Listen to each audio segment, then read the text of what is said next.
రాజమండ్రి శివారు ప్రాంతాల్ని పెద్ద పులి హడలెత్తిస్తోంది. 6 రోజులుగా అటు ఇటు తిరుగుతోంది. దాన్ని బంధించే ప్రయత్నాలు జరుగుతున్నా అది చిక్కటం లేదు. ఇవాళ 4 ఆవుల్ని చంపి అటవీశాఖ సిబ్బందికి సవాల్ విసిరింది. రాజానగరం మండలంలోని పామాయిల్ తోటల్లో సంచరిస్తోందని తెలియటంతో పూణే నుంచి 5 సభ్యుల బృందం రంగంలోకి దిగింది. మత్తు ఇంజెక్షన్ పట్టుకుని వాళ్లు వెతుకులాట కొనసాగిస్తున్నారు. పూర్తి సమాచారం మా ప్రతినిధి గణేష్ అందిస్తారు. ఆపరేషన్ టైగర్ కొనసాగుతుంది. ఈ పెద్ద పులిని పట్టుకునేందుకు ఫారెస్ట్ అధికారులు ప్రత్యేక బృందాలు కూడా రంగంలోకి దిగడం జరిగింది. ఇప్పటికే గడిచినటువంటి 6 రోజులుగా ఈ పులిని తూర్పుగోదావరి జిల్లాలో పట్టుకునే ప్రయత్నం జరిగినా ఇంతవరకు సక్సెస్ కాలేదు. అయితే థర్మల్ డ్రోన్ కెమెరా ద్వారా దీని మూమెంట్స్ను క్యాప్చర్ చేస్తున్నారు. దాని అడుగు జాడల వద్ద ఎలా వెళ్తుంది అనే దాన్ని పరిశీలన చేస్తున్నారు. ప్రస్తుతం ఇది 6వ రోజు ఆపరేషన్ టైగర్ కొనసాగుతుంది. ఈ 6వ రోజు 4 ఆవులను తెల్లవారుజాము నుంచి ఈ ఎర్రంపాలెం గ్రామ సమీపంలో 4 ఆవులను చంపడం జరిగింది.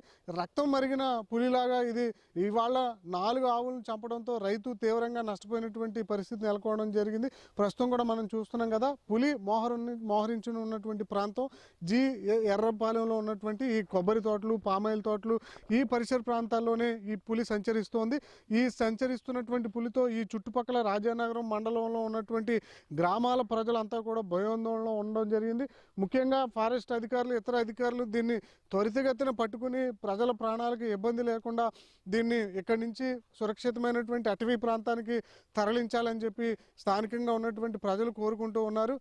దాదాపు మనం చూస్తున్నాం కదా, గడిచినటువంటి 14 రోజుల క్రితం ఇది ఛత్తీస్గఢ్ అటవీ ప్రాంతం నుంచి ఆంధ్రప్రదేశ్లోకి ఎంటర్ అవ్వడం, అక్కడ ఏలూరు జిల్లాలో ఉన్నటువంటి కోయిలగూడెం, బుట్టాయిగూడెం, పోలవరం మండలాల ద్వారా గోదావరి దాటుకుని పట్టిసీమ నుంచి ఇటు సీతానగరం మండలం వైపుకు వచ్చి తూర్పుగోదావరి జిల్లాలోకి ఎంటర్ అయిన తర్వాత గడిచినటువంటి 6 రోజుల నుంచి ఇది పగటిపూట ఎక్కడో చోట నక్కుతూ రాత్రిపూట ప్రయాణం చేస్తోంది. అది అటవీ ప్రాంతం నుంచి బయటకు వచ్చిన తర్వాత దాని గమ్యం ఎటు వెళ్లాలో తెలియక ఇటు గ్రామాల గుండా, గ్రామ తోటలు ఏవైతే ఉన్నాయో వాటి గుండా నడుచుకుంటూ అర్ధరాత్రి సమయంలో ప్రయాణం చేస్తూ దానికి ఆకలేస్తున్నటువంటి సందర్భంలో ఏదైనా జంతువు కానీ, పశువు కానీ ఎక్కడైనా తారసపడిన దాన్ని చంపడం, మళ్ళీ తిరిగి అక్కడి నుంచి అది వెళ్ళిపోవడం జరుగుతుంది. ఒకసారి వచ్చినటువంటి ప్రాంతానికి అది మళ్ళీ రాకుండా మళ్ళీ ముందుకే వెళ్ళిపోతున్నటువంటి సందర్భంలో ఫారెస్ట్ అధికారులు, ఇక్కడ ఉన్నటువంటి అధికారులకు ఒక సవాలుగా మారినటువంటి సందర్భం కనిపిస్తుంది. పోలీసులు మనం చూస్తున్నాం కదా, దీన్ని పట్టుకునేందుకు కూడా స్థానికంగా ఉన్నటువంటి గ్రామాల ప్రజలను కూడా అలర్ట్ చేస్తున్నారు.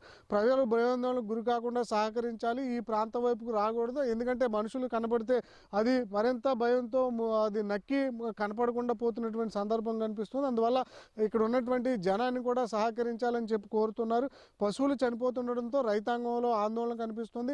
సాధారణంగా ఇవంతా కూడా రోజు పనులు చేసుకునేటువంటి ప్రాంతాలు, కొబ్బరి తోటలు, అదేవిధంగా పామాయిల్ తోటలు, వరిచేలు ఉన్నటువంటి ప్రాంతం.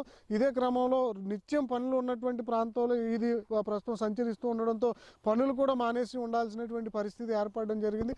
ప్రస్తుతం పూణే నుంచి వచ్చినటువంటి రెస్క్యూ బృందం ఈ ప్రాంతాన్ని పరిశీలించడం జరిగింది. పులిని పట్టుకోవడంలో ప్రయత్నం చేస్తున్నారు.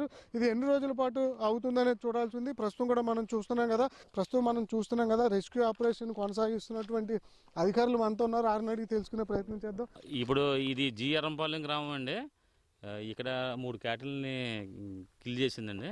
అంటే ప్రజలు భయపడుతున్నారు కదండి, ఈ 2-3 రోజులు ఏమైనా కంప్లీట్ అయిపోతుంది చేయడానికి ఆఫీసులు అంతా సిద్ధంగా ఉన్నారండి. అంటే ఏ బృందాలు పాల్గొంటాయి సార్?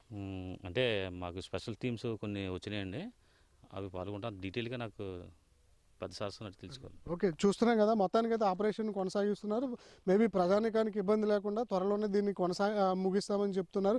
అయితే ఇది అంతు చెక్కకుండా ముందుకి కదులుతూ ఇక్కడ దొరకకుండా చెక్కకుండా వెళ్తున్నటువంటి సందర్భం కనిపిస్తుంది. అయితే ప్రత్యేక బృందాలు రంగంలో దిగాయి కాబట్టి ఖచ్చితంగా దాన్ని ముగించేటువంటి కార్యక్రమం కొనసాగిస్తామని చెప్తున్నారు.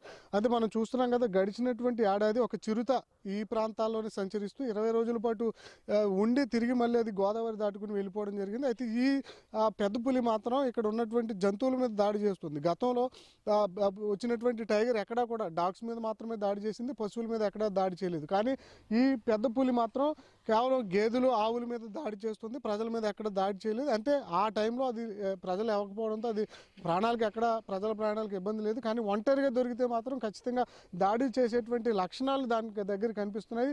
ఎందుకంటే దాని ఏజ్లో ఉండడం, కనీసం 3.5 ఏళ్ల పైగా ఉండడం, అది బలంగా ఉండడం, ఉండడం, దాదాపు 200 కేజీల బరువు వరకు కూడా ఉండడంతో కొంత ఈ యాక్టివ్గా ఉంది పులి. అందువల్ల ఈ యాక్టివ్గా ఉన్నటువంటి పులిని ఖచ్చితంగా ఎప్పటికప్పుడు డ్రోన్ కెమెరా ద్వారా దాన్ని ట్రేస్ చేస్తూ ఇవాళ రేపట్లో ఖచ్చితంగా దీన్ని గన్ షాట్ ద్వారా మత్తుమందించి సురక్షిత ప్రాంతానికి తరలించేటువంటి ప్రయత్నం అయితే అధికారులు తూర్పుగోదావరి జిల్లాలో చేస్తున్నారు.